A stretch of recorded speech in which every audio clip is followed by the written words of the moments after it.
Finance की दुनिया में एक ऐसा चार्ट जो शॉकिंग न्यूज़ बनाता रहता है, एफआईआई यानी फॉरेन इन्वेस्टर। एफआईआई पिछले कुछ टाइम से कंटिन्यूसली अपना पैसा इंडियन मार्केट से एग्जिट कर रही है।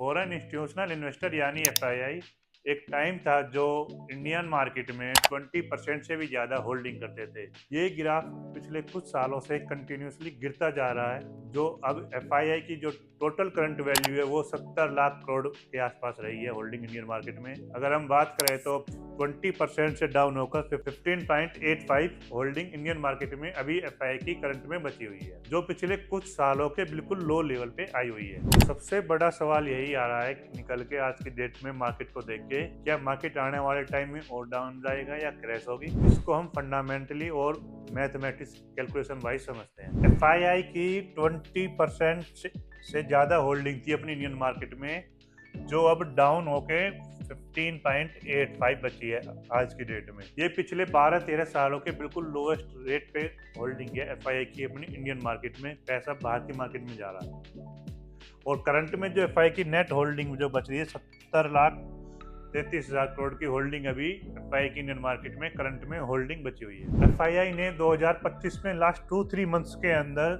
सबसे ज्यादा पैसा निकाला है, 1,24,401 करोड़ रुपए। तो क्या ये जो अमाउंट है, ये फिगर है, आने वाले टाइम पे मार्केट में डाउन साइड का व्यू दे रहा है, हिंट दे रहा है? इसके बारे में और आगे से देखेंगे। ये मैंने आप लोगों के सामने एफआई के ग्राफ लगाए हैं जो मंथली वाइज है। सितंबर के महीने में एफआईआई ने 24,455 करोड़ का अमाउंट एग्जिट किया है मार्केट से। अगस्त के महीने में 46,902, जुलाई में लगातार 3 महीने में एक अच्छा खासा अमाउंट एग्जिट किया है अपने इंडियन मार्केट से। सिर्फ 3 से 4 महीने ही उन्होंने इन्वेस्टमेंट की है अपने इंडियन मार्केट में, बाकी इस पिछले एक साल के अंदर कंटिन्यूसली अमाउंट एग्जिट हुआ है। ये सिर्फ कैश का डाटा है, ओनली जो होल्डिंग कैश में जो एग्जिट किया है अमाउंट। ये ऑप्शन में सेलिंग है कंटिन्यूसली एवरी मंथ। ये अपना फ्यूचर का डाटा है। जुलाई में अच्छे खासे लोड सेल किए और अगस्त में भी अच्छे खासे लोड सेल किए। सितंबर न्यूट्रल है अभी तक टिल डेट तक। तो यहाँ पे भी हम अंदाजा लगा सकते हैं मार्केट में मोस्टली एफआईआई पैसा एग्जिट कर रही है। अब मैं आपको एफआईआई का थोड़ा ईयरली डाटा दिखा देता हूँ। ईयरली की बात करें 2014 के बाद एफआईआई ने 2015 में एग्जिट किया, 16 में, 17 में, 18 में, उसके बाद 19 में बाइंग थी और 2020 में लॉकडाउन के टाइम के बाद एफआईआई ने अच्छी खासी बाइंग करी है। उसके बाद मार्केट में अच्छा खासा बूम देखने को मिला। 22 में सेलिंग की, 23 में मार्केट में अपसाइड मूवमेंट देखने को मिला, 24 में और 25 में अच्छी खासी सेलिंग की है मार्केट ने। 5 लाख करोड़ से भी ज्यादा की अमाउंट की सेलिंग की, जो सबसे बड़ा अमाउंट है आज तक के रिकॉर्ड में एफआईआई का पिछले 2 साल के अंदर। ये अमाउंट आपको अभी तक कहीं देखने को नहीं मिला होगा। अब तक एफआईआई ने 2 साल के अंदर जो सेलिंग की है 2024 और 25 में 5,41,000 करोड़ से ज्यादा की अब तक सेलिंग कर चुकी है। ओनली इक्विटी कैश में होल्डिंग से वो एग्जिट कर चुके हैं। यही बात अगर हम ऑप्शन की बात करते हैं, ऑप्शन में भी 3 साल में कंटिन्यूसली सेलिंग हो रही है। फ्यूचर में यहाँ पे बाइंग है देखने को मिली है। सबसे मेन जो इफेक्ट जो पड़ता है एफआईआई के होल्डिंग का, वो पड़ता है इक्विटी कैश की। इक्विटी कैश में सबसे ज्यादा पैसा एग्जिट हो रहा है। ऑप्शन, फ्यूचर और ऑप्शन एक हेजिंग पॉइंट हो सकते हैं। ये एक इन्वेस्टमेंट पॉइंट अगर हम देखें, एक इन्वेस्टर के व्यू से अगर हम देखते हैं, तो इंडियन मार्केट के लिए काफ़ी नेगेटिव है। अगर फॉरेन इन्वेस्टर अपने इंडियन मार्केट से एग्जिट होते हैं या सेलिंग करते हैं, तो डोमेस्टिक बायर भी यहाँ पे उसको बाइंग करते हैं। लॉकडाउन के बाद डोमेस्टिक बायर ने अच्छी खासी बाइंग करी है मार्केट में और मार्केट को बहुत सपोर्ट किया है।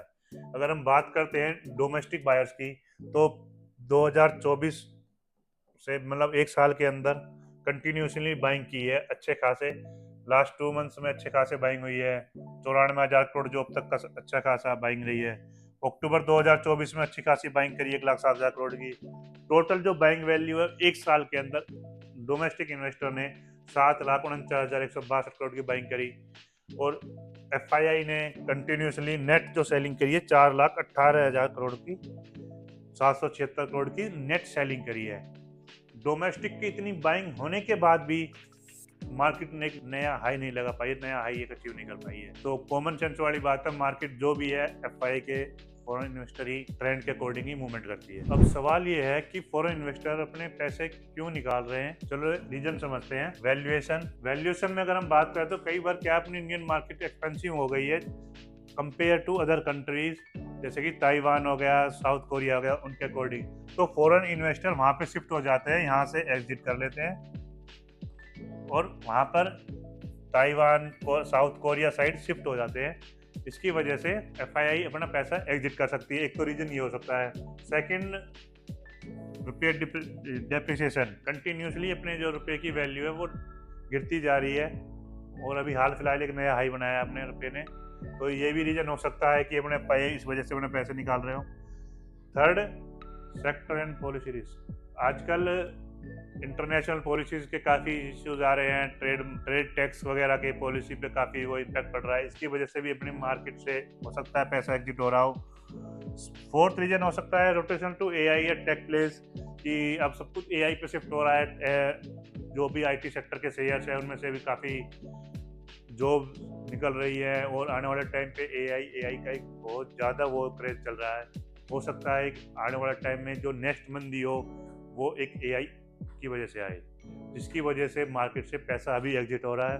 लोग बाग अभी कैश लेके अपने अकाउंट्स में बैठ रहे हैं ताकि एक डाउनफॉल में सही टाइम पे सही इन्वेस्टमेंट कर सकें। तो दोस्तों, एफआईआई का आना जाना एक नेचुरल सर्कल है। आने वाले टाइम में जो भी सिचुएशंस रहेगी मार्केट के, या जो भी आउटफ्लो या मंदी या कुछ भी रीजन आता है, वो एक लॉन्ग टर्म इन्वेस्टर के लिए अपॉर्चुनिटी बन सकती है। आपको क्या लगता है कि एफआईआई कब वापस आएगा और कब एक सही टाइम एक लॉन्ग टर्म इन्वेस्टर के लिए होना चाहिए? कमेंट करके जरूर बताएं। अगर वीडियो आपको इन्फॉर्मेटिव लगी हो तो लाइक एंड शेयर, सब्सक्राइब करना चैनल को ना भूलें।